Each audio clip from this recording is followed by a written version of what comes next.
तो आज हम बात करेंगे उन चेंजेस की जो जीएसटी 9 एंड 9C से रिलेटेड आए हैं एंड जिसके ऊपर सीबीएसई ने एफएक्यूज भी रिलीज करे हैं। तो बात करते हैं वो चेंजेस की जो इस साल जीएसटी 9 में इनकॉर्पोरेट हुई है। तो स्टार्टिंग विद टेबल 6 ए जो है उसमें आपका auto populated data GST 3B के टेबल 4A से आ जाता है विच is your input tax credit avail during the financial year in GST 3B। अब उन्होंने क्या करा है, एक और टेबल इंट्रोड्यूस कर दिया है which is a बाइफिकेशन of 6A only, you can say, which is 6A1। इसके अंदर आपको रिपोर्ट करना है जो प्रीवियस ईयर का आईटीसी आपने करंट ईयर में अवेल किया, यानी कि अगर हम 24-25 की बात करें तो 23-24 का जो भी इनपुट टैक्स क्रेडिट आपने 24-25 में लिया है वो आपको टेबल 6A1 में रिपोर्ट करना है, but excluding ITC reclaim as per rule 37 and 37A। यानी कि फाइनेंशियल ईयर 23-24 का आपने कोई इनपुट टैक्स क्रेडिट रिक्लेम किया है as per rule 37 and 37A, तो उसको आपको यहाँ नहीं रिपोर्ट करना। तो तो एक बार ये भी देख लेते हैं कि अब रूल 37 एंड रूल 37A क्या है। सो रूल 37 में क्या होता है कि अगर आपने इनपुट टैक्स क्रेडिट अवेल कर लिया लेकिन उस इनवॉइस के अगेंस्ट सप्लायर को 180 डेज में पेमेंट नहीं करी तो आपको अपना इनपुट रिवर्स करना होता है। बट जब आप वो पेमेंट कर देते हो तो वो आप इनपुट टैक्स क्रेडिट को री अवेल कर सकते हो, रीक्लेम कर सकते हो।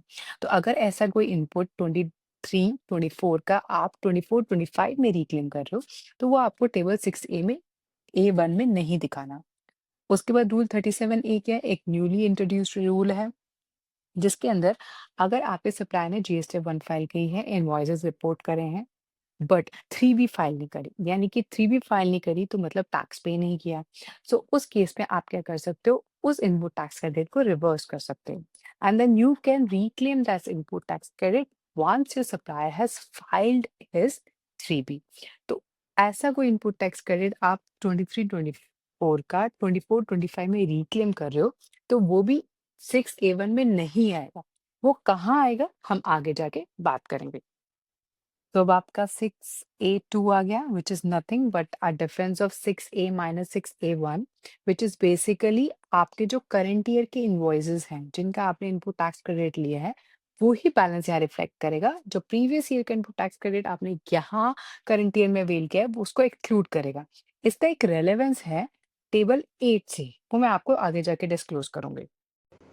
तो अब बात करते हैं कि आपने फाइनेंशियल ईयर 24-25 का इनपुट टैक्स क्रेडिट क्लेम किया, रिवर्स किया एंड रीक्लेम किया सेम फाइनेंशियल ईयर में। तो जो भी फाइनेंशियल 24-25 का इनपुट टैक्स क्रेडिट आपने क्लेम किया है उसको आपको टेबल 6B में रिपोर्ट करना है।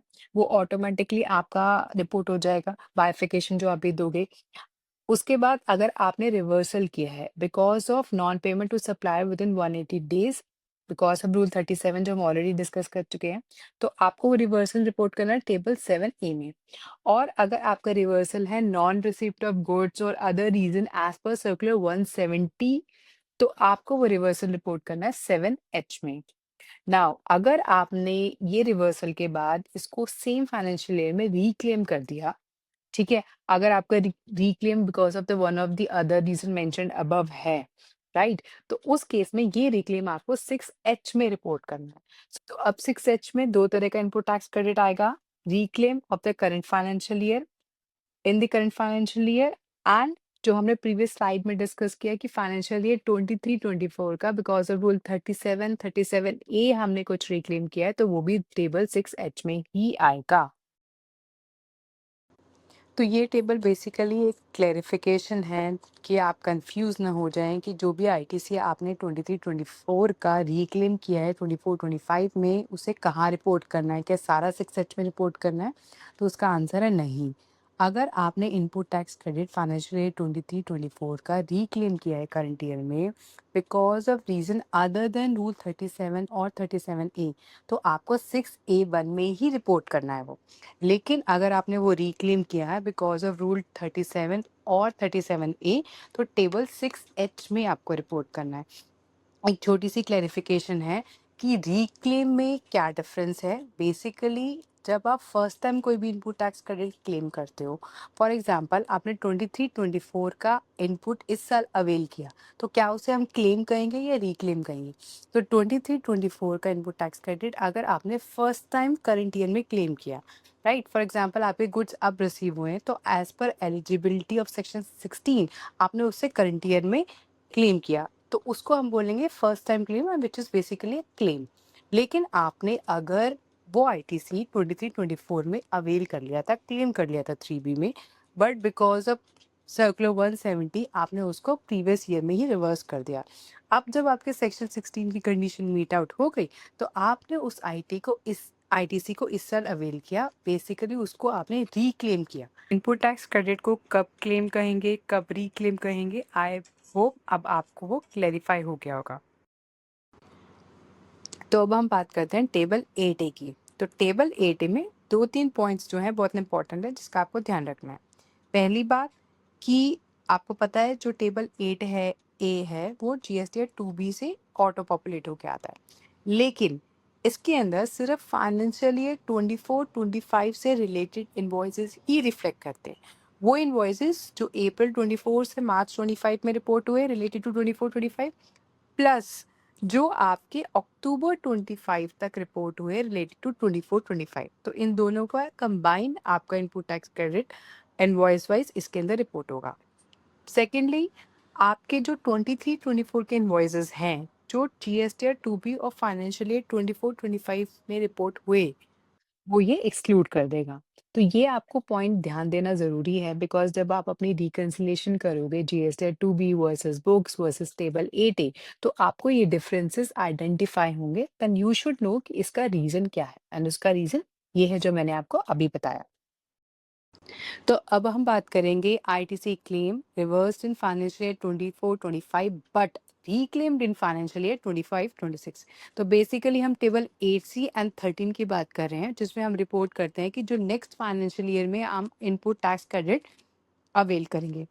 तो मैंने आपको पहले ही बता दिया कि जो भी इनपुट टैक्स क्रेडिट आपने करंट ईयर का अवेल किया है, उसको सबसे पहले 6B में रिपोर्ट करना है, और जो उसका रिवर्सल है वो 7H में रिपोर्ट करना है, for reason other than rule 37 and 37A। फिर आपने अगर रिक्लेम किया है 25-26 में, ड्यू टू रूल 37 और 37A की वजह से आप नेक्स्ट ईयर में रिक्लेम करते हो, तो आपको 8C और 13 में उसको रिपोर्ट ही नहीं करना है, आपको सीधा फाइनेंशियल ईयर 25-26 की जीएसटी 9 में 6H में उसको रिपोर्ट करना है। वो ऐसा क्यों है? क्योंकि ये जो आपने रिक्लेम करना है नेक्स्ट ईयर में, वो ऑलरेडी आपने टेबल 6B में रिपोर्ट कर दिया, और 6B की वजह से वो टेबल 8B में ऑलरेडी आ चुका है, तो वो डुप्लीकेसी हो जाएगी अगर आप उसे 8C में दिखाते हो। देन अगर आप रिक्लेम कर रहे हो for other reason which is your circular 170 की वजह से आप रिक्लेम करते हो, तो उस केस में आपको उसको सिर्फ टेबल 13 में रिपोर्ट करना है, उसको 8C में नहीं रिपोर्ट करना है। एंड देन फाइनेंशियल ईयर 25-26 की उसके टेबल 6A में रिपोर्ट करना है। इसका भी वही रीज़न है कि आपने ऑलरेडी उसे 6B में रिपोर्ट कर रखा है, और 6B का इम्पैक्ट 8B में आ रहा है, तो अगर आप उसे दोबारा रिपोर्ट करोगे तो डुप्लीकेसी होगी, और जिसकी वजह से 80 में डिफरेंस आ जाएगा। इसके बाद आ गया आपका import ITC claim next financial, जो कि मैं आपको अब नेक्स्ट स्लाइड में एक्सप्लेन करूंगी। तो अब बात करते हैं कि इम्पोर्ट का इनपुट टैक्स क्रेडिट जो हम नेक्स्ट फाइनेंशियल ईयर में क्लेम कर रहे हैं, वो कैसे हमें रिपोर्ट करना है। तो सबसे पहले 8G में हम रिपोर्ट करेंगे IGST paid on imports in financial year 24-25। भले आपने वो इनपुट टैक्स क्रेडिट उस साल क्लेम किया या नहीं किया, बट जो भी आपका एलिजिबल आईटीसी 24-25 से रिलेटेड है, वो सारा का सारा आपको 8G में रिपोर्ट करना है। देन 8H1 में आपको रिपोर्ट करना है कि जो आईटीसी आप नेक्स्ट फाइनेंशियल ईयर में क्लेम करोगे, यानी 25-26 में अवेल करोगे, उसको आप 8H1 में रिपोर्ट करोगे। देन 8I आ जाएगा आपका 8G माइनस 8H1। देन आपने जो रिपोर्ट किया है 8H1 में, जो आप आईटीसी नेक्स्ट फाइनेंशियल ईयर में अवेल करोगे, उसको आपको टेबल 13 में भी रिपोर्ट करना है, right.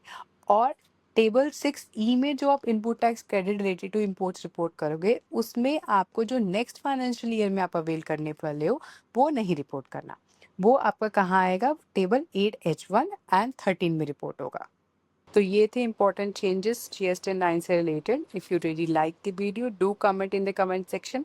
And if you want कि मैं GST 990 पे एक separate video बनाऊँ, तो do also write in the comment section. So मैं हूँ आपकी GST Queen, simplifying tax in style. Do subscribe to stay updated. Thank you. Bye bye.